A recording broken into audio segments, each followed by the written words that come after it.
तुम्हें पक्का पता है ना मुकेश, इस जंगल में हिरन आते हैं।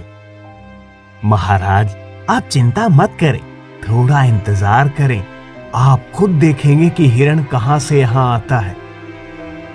जब तुम कह रहे हो तो जरूर आएगा, चलो थोड़ा रुक कर देखते हैं। महाराज, ध्यान से सुनिए, सूखी पत्तियों पर पैरों की आवाज आ रही है। तुम सही कह रहे हो, मुझे भी आवाज सुनाई दे रही है। अब देखते हैं कब आता है। वो देखिए महाराज, हिरण की सींग दिखाई दे रही है।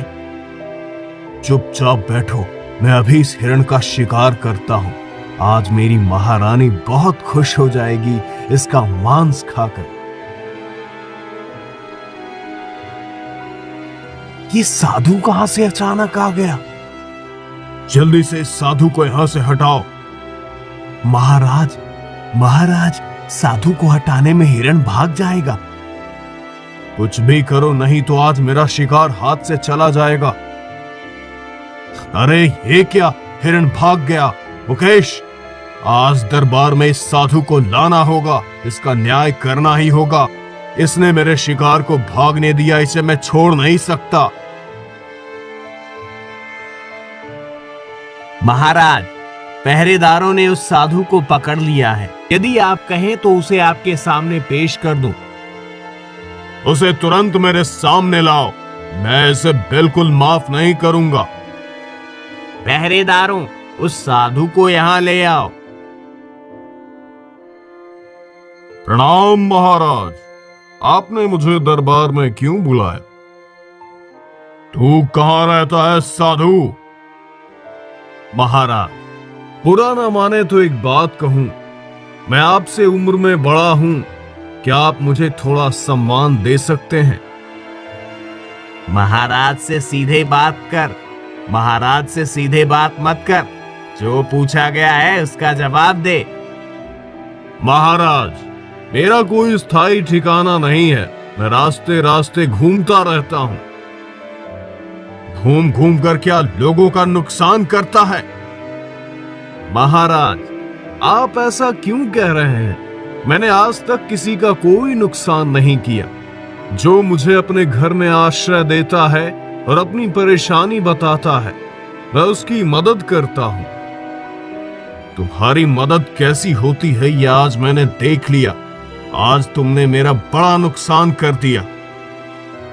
मैंने ऐसा क्या किया महाराज? मैं तो जानबूझकर किसी का नुकसान नहीं करता। मैं आज जंगल में हिरण का शिकार करने गया था, अपनी महारानी को उपहार देने के लिए, लेकिन सिर्फ तुम्हारी वजह से मेरा शिकार भाग गया। छी छी महाराज, आप एक राज्य के राजा हैं। जैसे आपकी प्रजा है, वैसे ही जंगल के पशु पक्षी भी आपके होते हैं।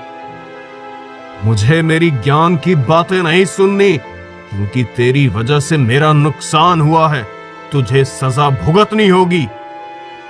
अगर एक प्राणी की रक्षा करना मेरा अपराध है, तो जो सजा देंगे मैं उसे सहर्ष स्वीकार करूंगा। मुकेश, पहरेदारों से कहो कि इस साधु को तुरंत कारागार में डाल दिया जाए।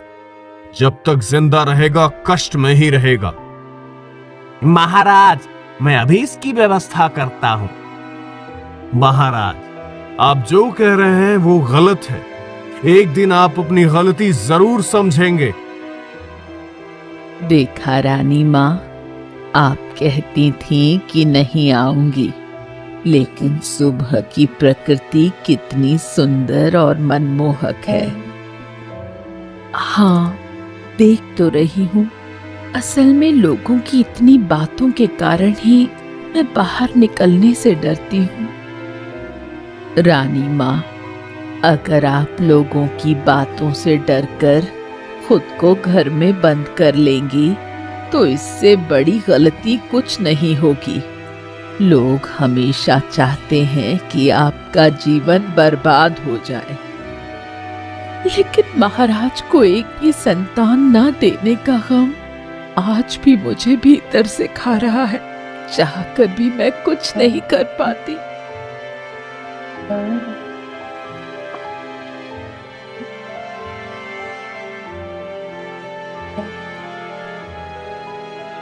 देख राखी, महारानी आ रही है। हाय रे, सुबह सुबह महारानी का चेहरा देखना पड़ेगा। अब तो पूरा दिन खराब हो जाएगा। सही कह रही हो। पहले जब सुबह महारानी का चेहरा देख लेते थे तो पूरा दिन मालिक से डांट सुननी पड़ती थी। कैसी महारानी है, अब तक महाराज को एक भी संतान नहीं दे पाई।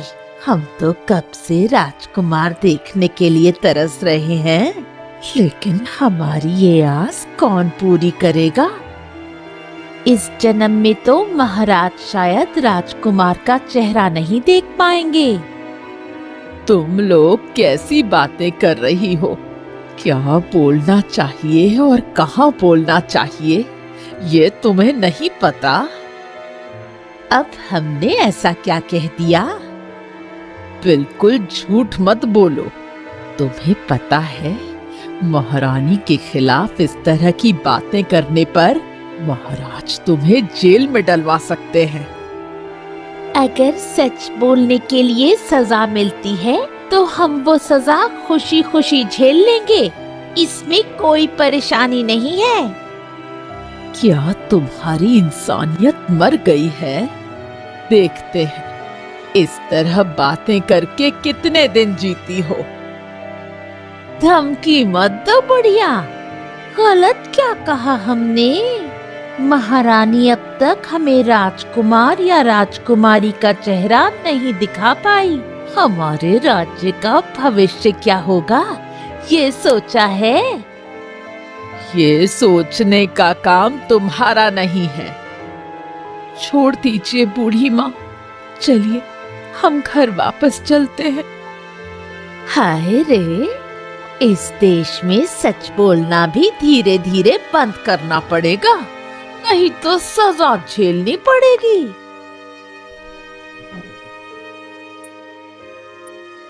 शांत हो जाइए महारानी, शांत हो जाइए। अगर आप इतनी सी बात पर टूट जाएंगी तो महाराज का क्या होगा? मैं इसी वजह से घर से बाहर नहीं निकलना चाहती थी। मुझे पता था कि लोग मुझे देखकर ऐसी उल्टी सीधी बातें करेंगे। उनकी बातें सुनकर मुझे बहुत बुरा लगता है। हमेशा याद रखिए, समय सब कुछ ठीक कर देता है।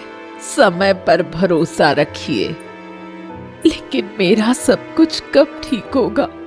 महाराज एक दिन मुझसे नाराज होकर मुझे महल से निकाल सकते हैं, तब मैं कहाँ जाऊंगी? आप बेवजह ऐसा सोच रही हैं। महाराज आपको कभी महल से नहीं निकालेंगे। नहीं बूढ़ी माँ, महाराज के कुछ कहने से पहले मुझे खुद यहाँ से चले जाना होगा। नहीं, बुढ़िया ऐसा नहीं होने देगी। मुझे महाराज को सब कुछ बताना होगा।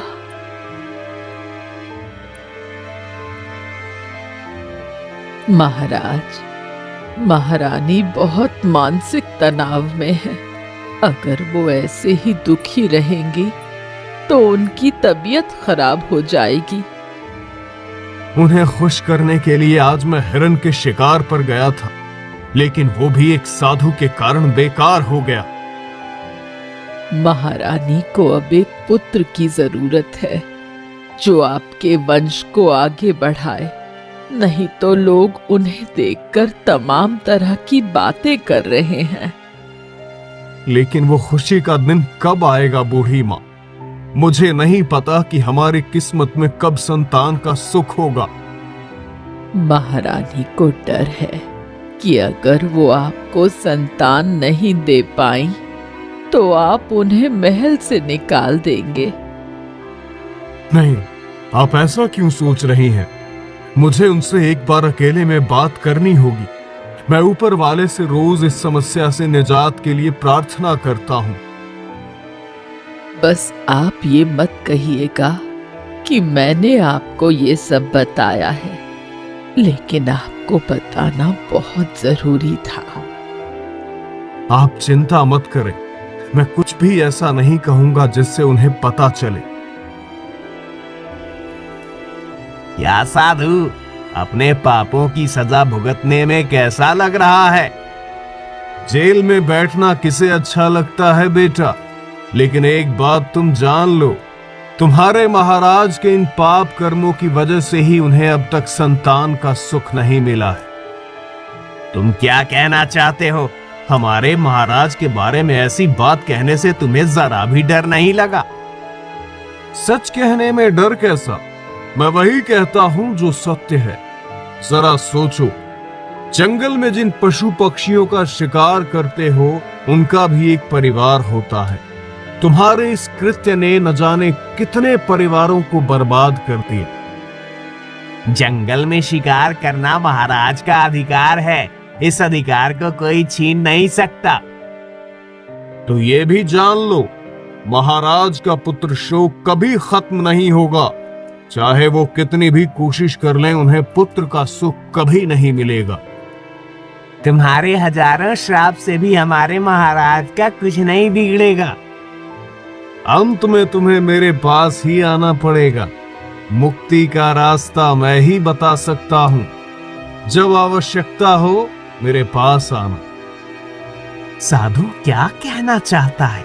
अगर ये सच हो गया तो मुझे महाराज से बात करनी चाहिए।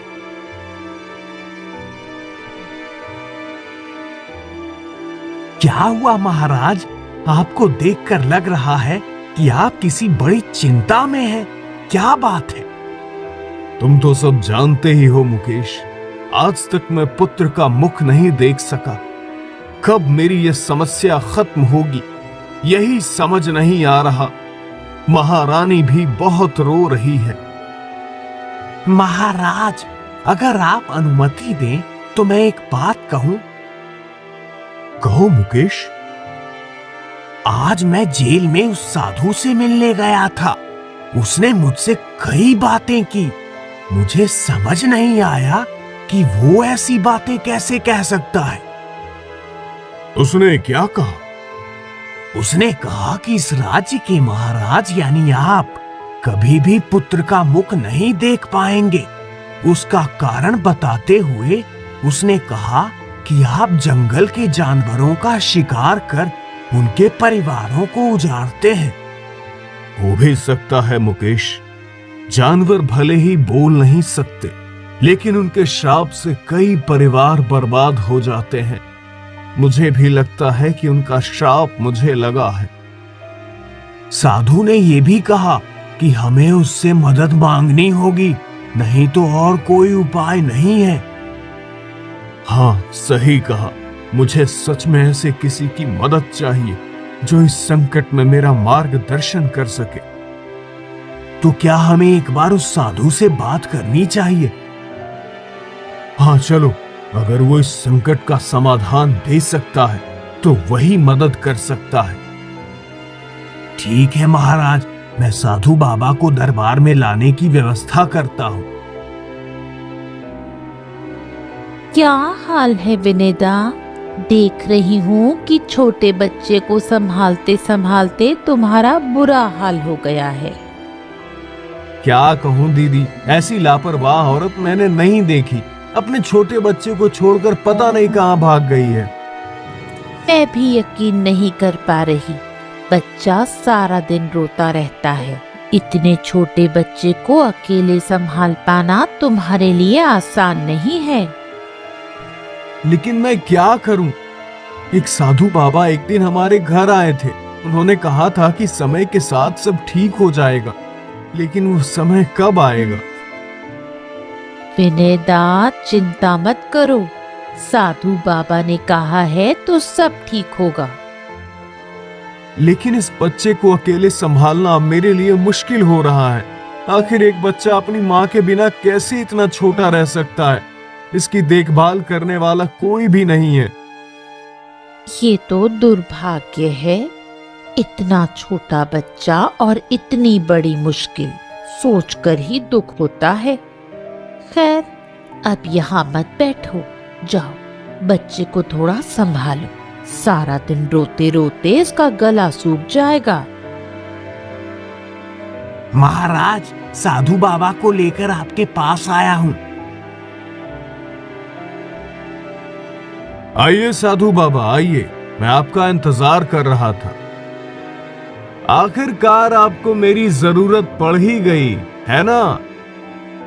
उस दिन के मेरे व्यवहार के लिए कृपया मुझे माफ कर दीजिए। आपके साथ ऐसा व्यवहार करना मेरी गलती थी। अब बताइए, आपने मुझे क्यों बुलाया है? मेरी स्थिति के बारे में आप सब कुछ जानते हैं। मुझे आपको अलग से कुछ बताने की जरूरत नहीं। अगर आप कृपा करके मेरी समस्या का समाधान कर दें तो मैं बहुत आभारी रहूंगा। आपको खुश करना मेरा काम नहीं है। आपने मुझे बिना वजह अपमानित किया, मैं आपकी मदद क्यों करूं? ऐसा मत कहिए साधु बाबा, मैं सच में बहुत असहाय हूं। अगर आपने मेरी मदद नहीं की तो मेरे पास और कोई रास्ता नहीं है। आप क्या चाहते हैं? मुझे एक पुत्र चाहिए। अगर कोई मुझे पुत्र दान कर दे तो मैं और मेरी रानी बेहद खुश